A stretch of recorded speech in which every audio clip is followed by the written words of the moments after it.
Hello, I'm Kerr. Welcome back to my art studio. When people are painting in watercolour and they know they've got to paint wet paint onto wet paper, they start to panic because it's controlling that paint that's the problem.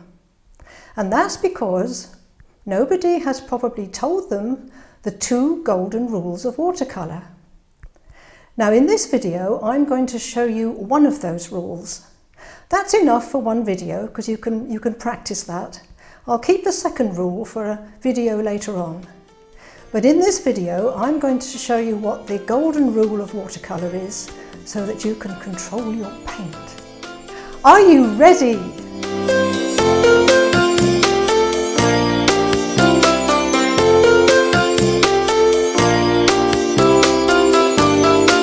I'm going to paint a very quick little picture doing some wet in wet.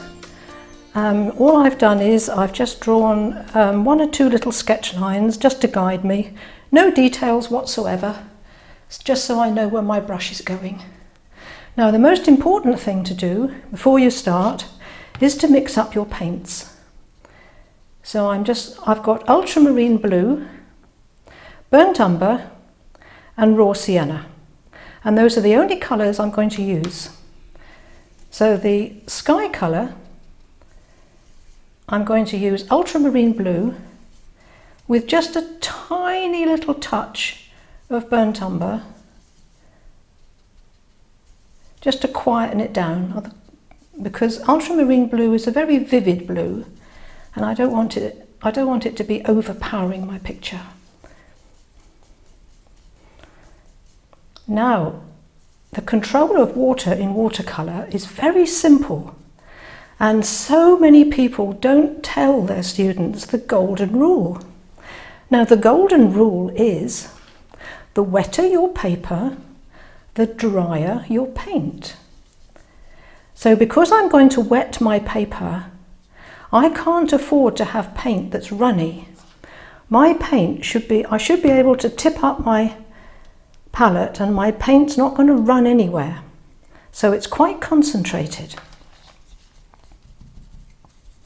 The wetter the paper, the drier the paint. So now I'm going to mix up the colour that I'm going to use for some trees that I'm going to paint, and I'm going to use some burnt umber and I'm going to use some ultramarine blue.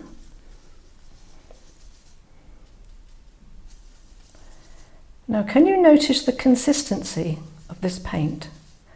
It really is quite strong.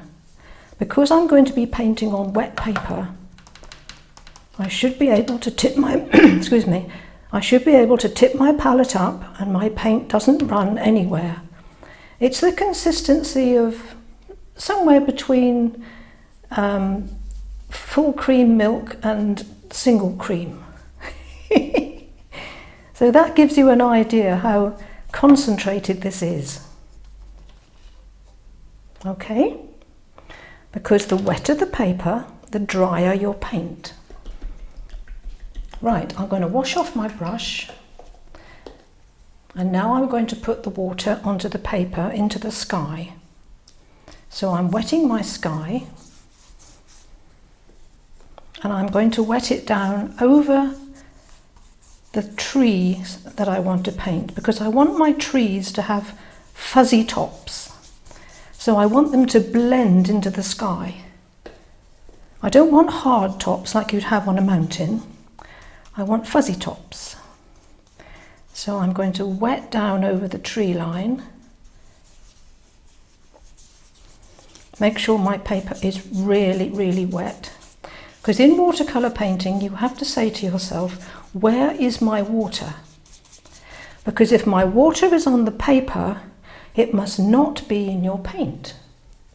If I had a runny wash here, it would just go all over the place and I'd have no control whatsoever.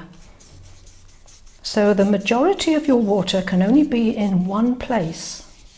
It's either going to be on your paper or it's going to be in your paint. It cannot be in both places at the same time. Now I think I might need just a little bit more paint here. I don't think that was quite enough. So I'm just going to mix that up a little bit stronger. Okay. Now here comes my sky.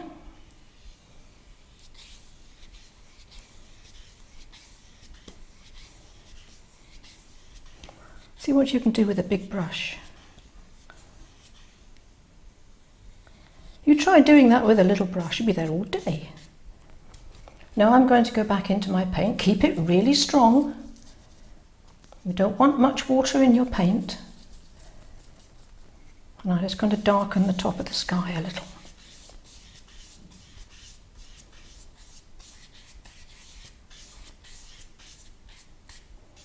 Right, there's my sky. Leave that alone.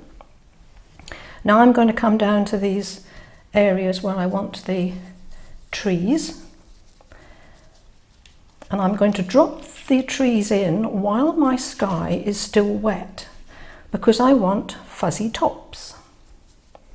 So if I come and drop in my tree line, it's going to bleed up into the sky and make fuzzy tops.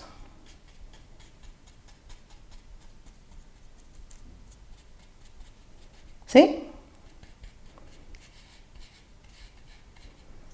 Now strengthen up my paint.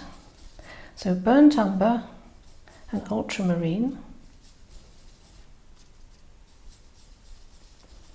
And go in again and strengthen the bottom.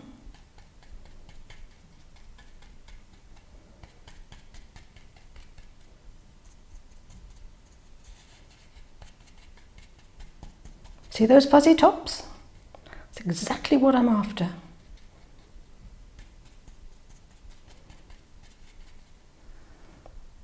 How easy is that?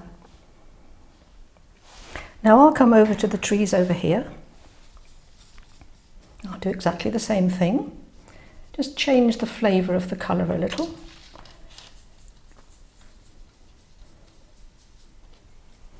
Do exactly the same thing over here. Let it bleed up into the sky and get nice fuzzy tops.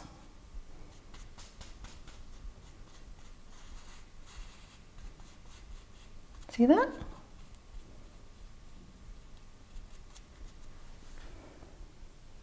Now if this was a mountain, I'd want a hard top there, so I'd let the sky dry before I put these in. Now while that's beginning to dry, I just go back in and strengthen up my paint again, even less water and more paint, and drop it in at the bottom and make it even stronger.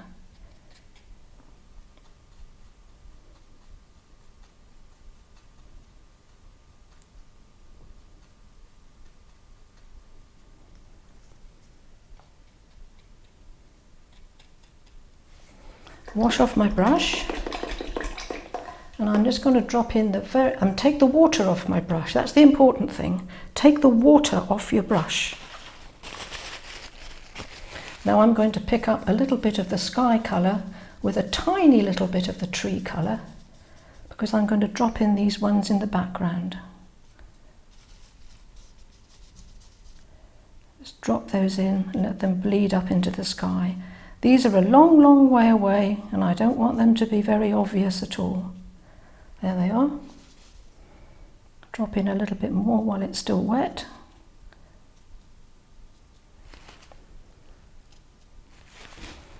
Now while this is wet, what I can do is I can scratch in some little tree trunks. Now if you scratch it in while it's wet, the tree trunks will be dark. And if you scratch it in when it's beginning to dry, the tree trunks will be light.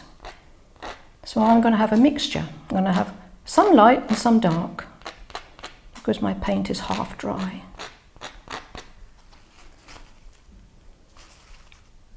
Now, is there anything easier than that? People get so worried about painting wet into wet and, oh, I'm going to lose control of my painting. No, the golden rule is the wetter the paper, the drier the paint. If I was painting this on dry paper, I could have as much water as I wanted in my paint mix, because you can only have water in one place. It's either got to be on your paper or it can be in your paint. It cannot be in both places at the same time. Now we'll just let that dry off a little bit, and then I'll come back and do the water and the little rocks and things in the front. Now that really was as easy as it looks, because when I mixed up my paints, I remembered the golden rule that if I have a lot of water on my paper, I cannot have a lot of water in my paint. The wetter the paper, the drier the paint. Now we'll just give that a minute to dry, and then we'll finish off the little painting. Okay, now that's dry enough for what I want. It's not completely dry, so I'm only going in to paint underneath, so I'm not worried about this drying off. I was just watching this line here. So what I'm going to do now is I'm going to wet my paper where the river is, and I'm going to leave a little white area underneath the trees that isn't wet. So I'm just going to wet up to here and wet up to the horizon and leave that little bit of white underneath the trees. Then the paint is not going to get into that area. It won't run into dry paper. So I'm wetting my river, and I've already mixed up my paint, the same consistency as the sky. The sky was dark at the top and light at the bottom. So the river's going to be the opposite. It'll be dark at the bottom and light at the top. So in that case, excuse me, I start from the bottom and I paint in my river. Now when you're painting water, make sure your strokes are horizontal.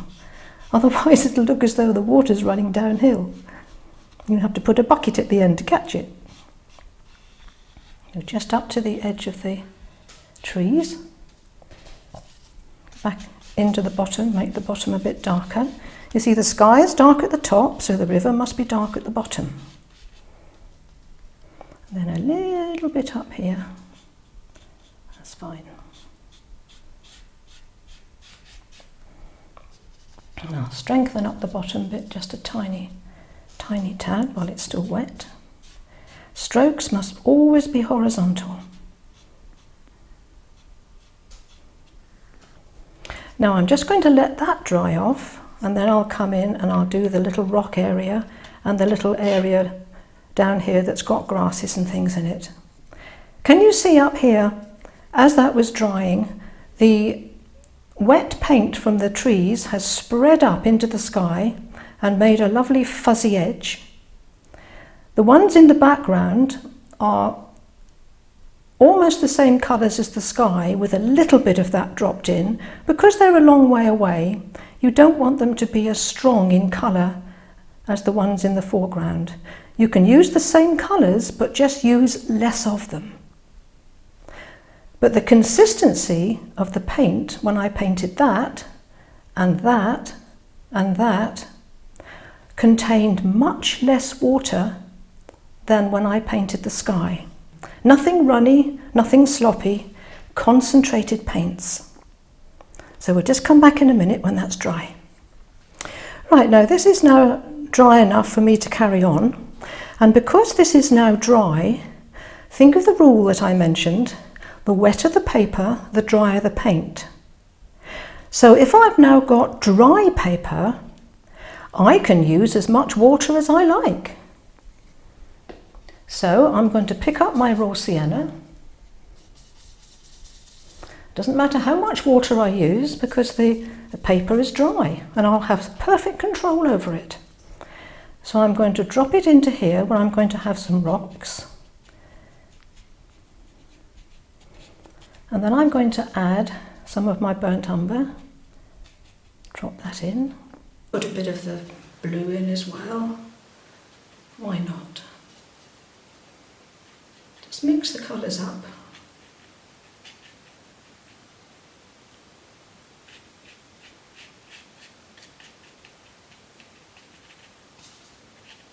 Let them mix mix on the paper. Don't mix them in the palette. Mix them on the actual paper.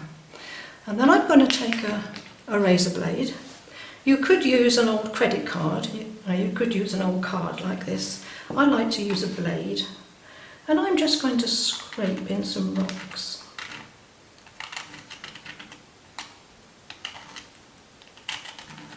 So all I'm doing is scraping the paint in the shape of rocks.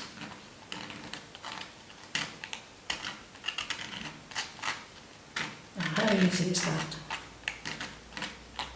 And I'm going to flatten out the bottom in a minute. And I'll take my brush and some paint and just flatten off the bottom here. And maybe have little bits coming out into the water. Let your paint mix on the paper.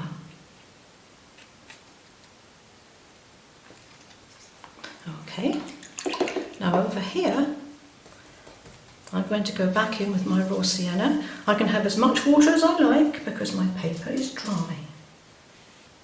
So I'll just paint in some sort of grassy sort of areas over here. Use the same colours, let them mix on the paper and let them do what they want to do.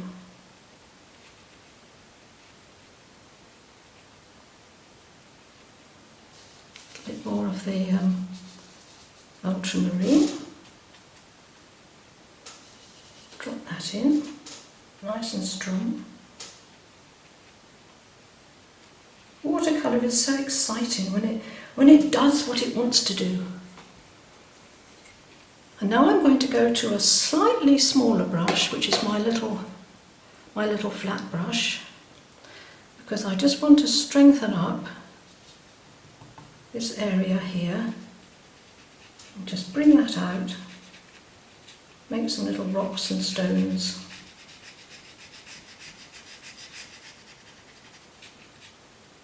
Maybe some of the end of the rocks there. And up here as well. We'll just have a little sort of peninsula there. A few little rocks.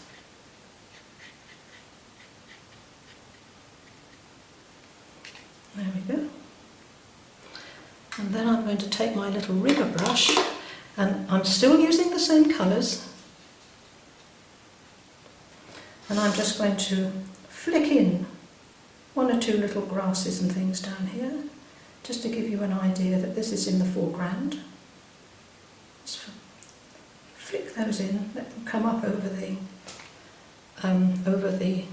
water, and then the little bit that gives you a really strong focal point. Again, I'm still using the same colours, ultramarine blue and burnt umber. Now look at the strength of that paint. Can you see? There's hardly any water in that. Because now, even though I'm going to paint on dry paper, I want my colour to be very, very dark and very strong. And if I had a lot of water in there, it would be all wishy-washy and horrid. So I'm going to put a fence in here, a little old rickety fence,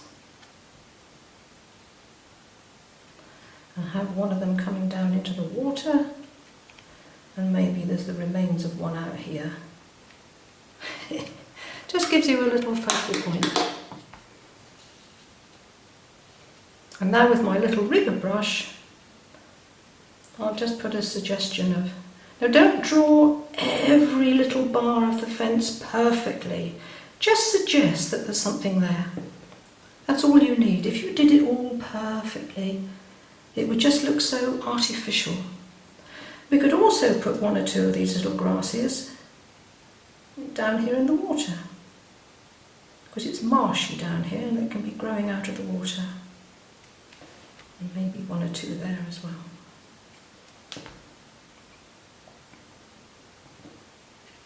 Now that little landscape only took a few minutes.